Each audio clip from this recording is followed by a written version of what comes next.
Shalom, jumpa lagi dengan Sapaan Rohani GKJ Cakraningrat pada saat ini. Apa kabar? Tentunya semuanya saya harapkan baik-baik saja dan semua dalam keadaan sehat. Kita pada saat ini akan belajar tentang bagaimana mengerti akan kehendak Tuhan di dalam kehidupan kita. Yang saat ini saya akan memberi judul Berani Menegur. Dari 1 Korintus 13. Dari 1 Korintus 13 dengan judul Berani Menegur. Tapi sebelumnya mari kita berdoa lebih dulu. Tuhan Allah Bapa yang penuh kasih, puji syukur dan terima kasih ya Bapa. Pada saat ini kami dapat berjumpa kembali dengan saudara-saudara kami dalam Sapaan Rohani GKJ Cakraningrat. Tuhan, mampukan kami untuk mengerti akan kehendak-Mu di dalam firman-Mu Tuhan. Dan kiranya Tuhan, Engkau senantiasa menyertai kehidupan kami, memberi kami kekuatan dan kesehatan. Dan kami akan mengisi hari-hari kami dengan senantiasa melayani Engkau. Terima kasih Bapa, hanya dalam tangan kasih-Mu kami serahkan segala doa dan puji syukur kami. Terima kasih. Haleluya. Amin. Bapak, Ibu, saudara-saudara yang dikasihi Tuhan, bacaan saat ini adalah dari 1 Korintus 13. Saya akan membacakannya. Ini tentang kasih. Sekalipun aku dapat berkata-kata dengan semua bahasa manusia dan bahasa malaikat, tetapi jika aku tidak mempunyai kasih, aku sama dengan gong yang berkumandang dan canang yang bergemerincing. Sekalipun aku mempunyai karunia untuk bernubuat dan aku mengetahui segala rahasia dan memiliki seluruh pengetahuan, dan sekalipun aku memiliki iman yang sempurna untuk memindahkan gunung, tetapi jika aku tidak mempunyai kasih, aku sama sekali tidak berguna. Dan sekalipun aku membagi-bagikan segala sesuatu yang ada padaku, bahkan menyerahkan tubuhku untuk dibakar, tetapi jika aku tidak mempunyai kasih, sedikit pun tidak ada faedahnya bagiku. Kasih itu sabar, kasih itu murah hati, ia tidak cemburu, ia tidak memegahkan diri dan tidak sombong. Ia tidak melakukan yang tidak sopan dan tidak mencari keuntungan diri sendiri. Ia tidak pemarah dan tidak menyimpan kesalahan orang lain. Bila ia tidak bersukacita karena ketidakadilan, tetapi ia bersukacita karena kebenaran. Ia menutupi segala sesuatu, percaya segala sesuatu dan mengharapkan segala sesuatu, sabar menanggung segala sesuatu. Untuk bacaan yang selanjutnya, nanti Bapak, Ibu, dan saudara-saudara bisa melanjutkan. Semuanya tentang kasih. Kasih. Kasih yaitu mengasihi berarti tidak suka di sini di dalam bacaan ini. Mengasihi berarti tidak suka menyakiti atau melukai hati. Mengasihi berarti tidak mengharapkan sesuatu yang buruk menimpa orang yang dikasihinya. Terlebih menginginkan untuk melukai atau menyakiti. Dan segala sesuatunya. Mengasihi berarti tidak menyimpan dendam. Ya, kasih. Kasih, huruf kasih itu hanya terdiri dari K-A-S-I-H. Bahkan anak-anak sekolah minggu pun dengan nyanyian-nyanyian yang diperagakan dengan gerakan-gerakan kasih. Kasih yang hanya sepintas terdiri dari 5 huruf itu ternyata mencakup makna yang sangat luas sekali. Karena itu bukan perkara mudah untuk menyatakan kasih. Kasih yang murni. Sebenarnya banyak sekali, saya akan membaginya dalam 2 hal. Kasih yang menutupi segala sesuatu. Dan kasih yang berani menegur. Kasih yang menutupi segala sesuatu artinya apa? Ketika orang yang ada di sekitar kita itu pernah melakukan kesalahan sebelum dia bertobat, kita tidak akan menyampaikan atau mengobrol, memviralkan kalau zaman sekarang kesalahan orang itu. Kita tidak akan membicarakan kepada orang lain, walaupun bagaimana kelamnya kehidupan saudara kita itu, tetapi kita tidak akan mengobrol atau ngomong-ngomong pada orang-orang lain tentang bagaimana kehidupan masa lalu dari orang itu.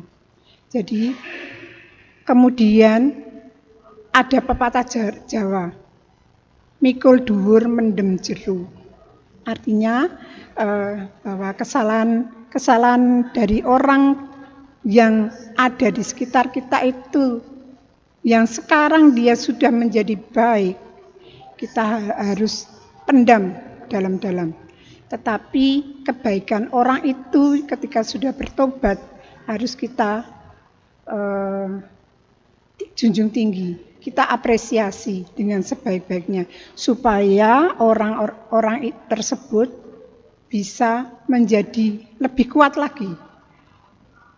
Pada suatu saat mungkin dia akan bersaksi bagaimana kehidupannya yang dulu yang kelam, tetapi karena kasih Tuhan dia jadi bertobat. Bapak Ibu Saudara yang dikasihi Tuhan, yang kedua, memberi teguran. Kasih itu berani menanggung risiko. Karena kalau kita menegur orang yang kita kasih itu, mungkin akan terjadi perselisihan. Begini, saudara-saudara, kalau kita melihat seseorang itu melakukan kesalahan, misal dia melakukan korupsi, atau dia mempunyai will, beranikah kita menegurnya? Nah, itu yang dinamakan kita berani menegur. Yang dikatakan kasih itu tidak harus menutupi kesalahan orang lain, tetapi kasih itu akan melakukan hal yang terbaik untuk yang kita kasih, walaupun itu menanggung risiko atau berisiko terhadap hubungan kita dengan orang tersebut. Tetapi kita tentu tidak menginginkan bahwa orang yang kita kasih itu berlarut-larut dalam kesalahan, karena dia mungkin lupa diri atau sedang dalam keadaan yang mungkin tidak memungkinkan dia menyadari akan kesalahannya. Karena kalau orang itu sedang dalam ndelarung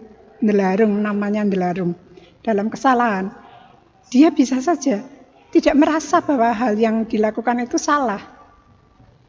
Nah, itu kita sebagai orang yang kasih itu melekat di dalam kehidupan orang Kristen, kita harus berani menegur tetapi dengan suatu sikap atau keinginan bahwa kita menegurnya bukan karena kebencian, bukan karena amarah, bukan karena senangan dengan orang itu, tetapi kita menegur karena kita menginginkan orang itu bisa sadar dan bisa melakukan hal yang baik, kembali ke jalan yang baik lagi. Kemudian kalau kita mengasihi anak-anak kita, cucu-cucu kita yang saat ini sedang karena belajar online sehingga mereka menjadi kecanduan HP, karena setiap hari belajarnya dengan HP online, sehingga menjadi berlanjut, anak itu menjadi kecanduan, atau anak itu mungkin tidak mau melakukan apapun karena dia asik memegang HP-nya, bermain dengan HP-nya. Apakah kita akan membiarkan dengan istilah kasih? Apakah kita akan membiarkan anak itu melakukan kesalahan terus-menerus? Karena kalau kita membiarkan atau kita tidak mendidik anak itu dengan suatu kedisiplinan, kita sama-sama juga menjerumuskan anak itu, anak kita, cucu kita, di dalam nantinya pada masa depannya dia tidak tahu apa-apa. Bahkan anak-anak sekarang itu saya melihat itu membersihkan kamar tidurnya sendiri. Kalau dulu bangun tidurku terus mandi ya itu. Tidak lupa menggosok gigi tetapi lupa untuk membersihkan kamar tidurnya sendiri. Nah itu apakah dengan istilah atau dengan apa ya, kasih, dengan kita tidak mau menegur. Ya, biar anak-anak itu belajar saja, biar semuanya pekerjaan saya yang melakukan.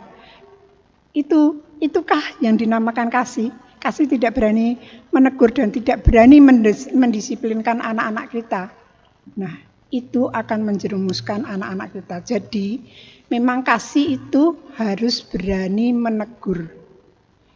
Demikian sekilas dari kita, dari saya, untuk nanti Bapak Ibu Saudara bisa memperdalam lagi. Karena kasih itu luas sekali. Kasih itu luas sekali. Kasih yang harus kita nyatakan dengan menutupi segala kesalahan, atau kasih yang harus menegur. Kasih karena kita mengasihi, jadi kita harus menegur. Demikian yang bisa saya sampaikan. Semoga ini bermanfaat dan berguna untuk kita semua. Selamat belajar, selamat menikmati kasih Tuhan, dan kiranya semuanya dalam keadaan sehat. Kita tetap jaga prokes dan kita tetap berdoa supaya pandemi ini segera berlalu dan kita bisa hidup dengan normal. Shalom, tetap semangat. Shalom.